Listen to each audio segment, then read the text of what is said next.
Sunriser Hyderabad के IPL के लंबे इंतजार के बाद आखिरकार जीत नसीब हो ही गई।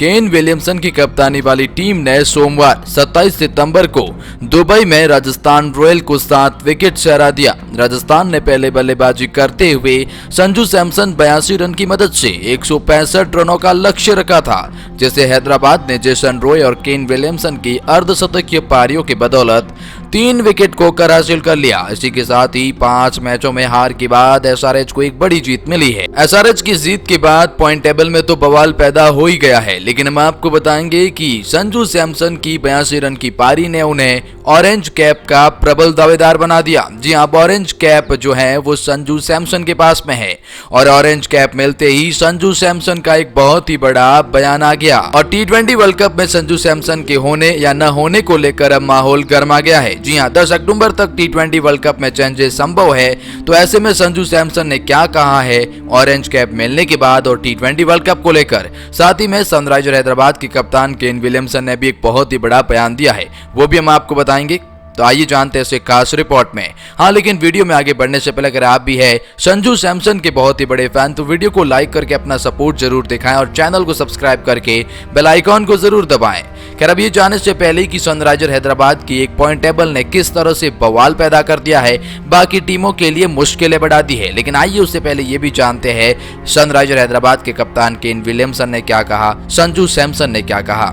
संजू सैमसन ने दिल्ली के सलामी बल्लेबाज शिखर धवन से ऑरेंज कैप छीन ली है। शिखर धवन ने 10 मैचों में अब तक 430 रन बनाए हैं, जिसमें 3 अर्धशतक भी शामिल हैं। वहीं 2 लगातार बड़े अर्धशतकों के कारण संजू सैमसन ने उन्हें 3 रन से पछाड़कर ऑरेंज कैप पा ली है। सनराइजर हैदराबाद का प्लेऑफ में जाना पहले से ही नामुमकिन सा है, लेकिन इस जीत के बाद उसने राजस्थान की राह भी अंतिम 4 के लिए मुश्किल करा दी है। तो वहीं Mumbai Indians, Kolkata Knight Rider और पंजाब किंग्स के लिए भी मुश्किलें बढ़ाई है। तो पॉइंट टेबल को हम आगे जाके समझेंगे ही, लेकिन हालांकि सनराइजर हैदराबाद की जीत से उसके कप्तान केन विलियमसन काफी खुश दिखाई दिए।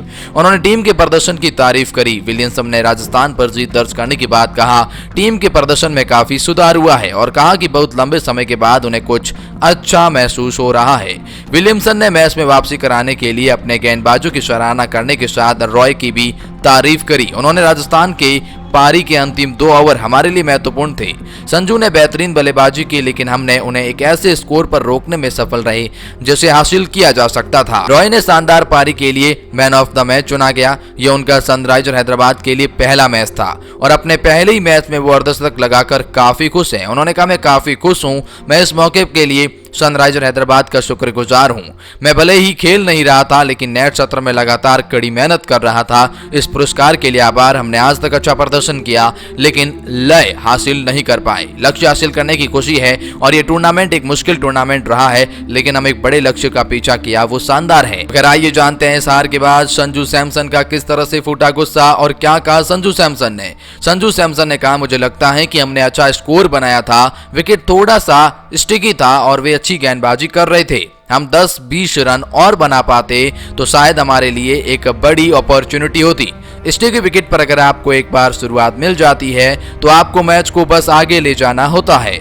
मैं पावर प्ले के बाद टीम का स्कोर ज्यादा से ज्यादा ले जाना चाहता था, लेकिन हम लगातार विकेट गंवाते रहे। मुझे टिक कर खेलना था और साझेदारी बनानी थी। हम लड़ने लायक स्कोर खड़ा करना चाहते थे, लेकिन हमने वो लक्ष्य हासिल किया जो हम टाइम आउट के समय सोचा था। हमें अपनी बैटिंग और बॉलिंग पर काम करने की जरूरत है। हमें अपनी गेंद पर बेस्ट होने की जरूरत है और साथ ही रणनीति के हिसाब से खेलने की जरूरत है। तो चूंकि संजू सैमसन के लगातार शानदार अर्धशतकीय पारियां और यूएई की पिचों पर संजू सैमसन की फॉर्म टी20 वर्ल्ड कप की स्क्वाड पर सवाल खड़े कर रही है। ईशान किशन, सूर्य कुमार यादव, हार्दिक पांड्या जैसे बल्लेबाज जो स्क्वाड में शामिल है, उनका प्रदर्शन बेहद ही खराब दिखाई दे रहा है यूएई की पिचों पर। और संजू सैमसन, श्रेयस अय्यर, युजवेंद्र चहल की शानदार गेंदबाजी, इन सब ने एक बार फिर टी20 वर्ल्ड कप के स्क्वाड पर सवाल खड़े कर दिए हैं। पॉइंट टेबल की बात करते हैं तो पहले पायदान पर चेन्नई सुपर किंग्स का नाम आता है। जी हां, चेन्नई सुपर किंग्स ने अब तक 10 मुकाबले खेले हैं, जिसमें 8 मुकाबले जीते हैं। बेहतरीन नेट रन रेट होने की वजह से 16 पॉइंट के साथ में ये टीम पहले पायदान पर है, या यूं भी कह सकते हैं कि इस टीम ने क्वालिफाई कर लिया है प्लेऑफ की रेस में। आईपीएल के इतिहास में ऐसा कभी नहीं हुआ है कि कोई भी टीम 16 पॉइंट के साथ में प्लेऑफ की रेस से बाहर हो गई हो। इसका मतलब ये हुआ कि चेन्नई सुपर किंग्स प्लेऑफ में जगह बना चुकी है।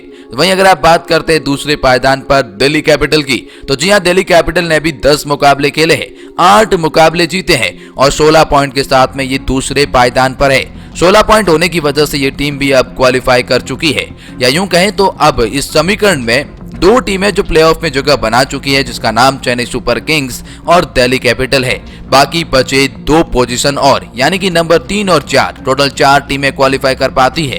तो अब तीसरी और चौथी टीम के लिए इतनी होड़ लगी हुई है और खासकर चौथी टीम के लिए।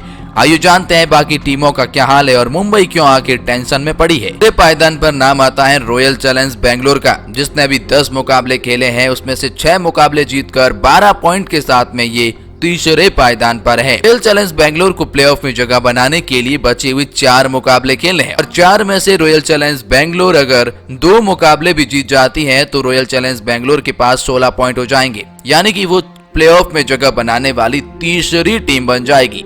अगर 4 में से 2 मुकाबले नहीं जीत पाते हैं तो फिर यहां पर उन्हें नेट रन रेट की वजह से मुश्किलों का सामना करना पड़ सकता है। रॉयल चैलेंज बैंगलोर के बाद में लगातार चौथे पोजीशन के लिए 4 टीमें दावेदारी ठोक रही हैं, उनके समान अंक है। जी हां, कोलकाता नाइट राइडर की बात करते हैं तो चौथे पायदान पर सबसे बड़ी दावेदारी पेश करने वाली टीम यह है, जिसने 10 मुकाबले खेले हैं, 4 मुकाबले जीते हैं, 8 पॉइंट के साथ में नंबर 4 पर बनी हुई है। लेकिन अभी भी इसे 4 मुकाबले और खेलने हैं और 4 में से उसे चारों मुकाबले हर हाल में जीतने जरूरी है। अगर चारों में से चारों जीतती है तो क्वालिफाइड करने वाली ये टीम बन जाएगी, जैसे किसी भी दूसरी टीम के ऊपर डिपेंड नहीं रहना पड़ेगा। लेकिन अगर 4 में से एक मुकाबला भी हार जाती है तो दूसरी टीम के नेट रन रेट के ऊपर डिपेंड होना पड़ेगा। इसके बाद 5वें पायदान पर पंजाब किंग्स का नाम आता है, जिसने 10 मुकाबले खेले हैं, 4 मुकाबले जीते हैं और 8 पॉइंट के साथ में खराब नेट रन रेट होने की वजह से केकेआर से ये नीचे है। भले ही पॉइंट टेबल में उनके अंक समान हो, लेकिन हाँ, पंजाब किंग्स को भी अभी भी 4 मुकाबले खेलने हैं और चारों के चारों मुकाबले पंजाब किंग्स को भी जीतने जरूरी है। अगर एक भी हार जाते हैं तो फिर पंजाब किंग्स को दूसरी टीम के ऊपर डिपेंड होना पड़ेगा। 6वें पायदान पर सनराइजर हैदराबाद से हारने वाली टीम राजस्थान रॉयल आती है। राजस्थान रॉयल ने 10 मुकाबले खेलकर केवल 4 मुकाबले जीतकर 8 पॉइंट के साथ में ये 6वें पायदान पर है। जी हाँ, इसे भी 4 मुकाबले खेलने हैं और चारों के चारों मुकाबले जीतने जरूरी है। अगर एक भी हार जाते हैं तो दूसरी टीम के ऊपर डिपेंड होना पड़ेगा। अगर आप पॉइंट टेबल में ध्यान देंगे तो चौथा, 5वां, 6ठा और 7वें पायदान पर, यानी मुंबई इंडियंस तक ये टीमें समान पॉइंट और समान अंक के साथ में है, की वजह से मुंबई इंडियंस 7वें पायदान पर है। अगर नेट रन रेट अच्छी होती तो 4थे पायदान पर भी हो सकती थी, लेकिन अब मुंबई इंडियंस के लिए मुश्किलें खड़ी जरूर हुई है, लेकिन उम्मीदें अभी भी बरकरार हैं। मुंबई को अभी भी 4 मुकाबले खेलने हैं और चारों के चारों मुकाबले जीतने जरूरी है। अगर ऐसा कर पाती हैं तो प्लेऑफ में जगह बना पाएंगी, वरना नेट रन रेट मुंबई की खराब है और इसी वजह से मुंबई प्लेऑफ से बाहर हो सकती है। अभी भी किसी भी टीम के लिए उम्मीदें खत्म नहीं हुई है। 7वें पायदान पर मुंबई इंडियंस भी अभी भी प्लेऑफ में जगह बना सकती है, लेकिन उन्हें चमत्कारिक प्रदर्शन करना होगा। वहीं सनराइजर हैदराबाद की एक जीत ने पॉइंट टेबल में बवाल इसीलिए पैदा किया क्योंकि राजस्थान रॉयल को रोकने का काम उसने किया। अगर राजस्थान रॉयल जीत जाती तो 10 पॉइंट के साथ में 4थे पायदान पर वो पहुंच जाती, लेकिन अब राजस्थान रॉयल 6वें पायदान पर है तो कंपटीशन और भी ज्यादा तगड़ा हो गया है 4थे पायदान पर। लेकिन हम आपको बता दें कि सनराइजर हैदराबाद की उम्मीद है पूरी तरह खत्म हो चुकी है और प्लेऑफ से कोई लेना देना नहीं है।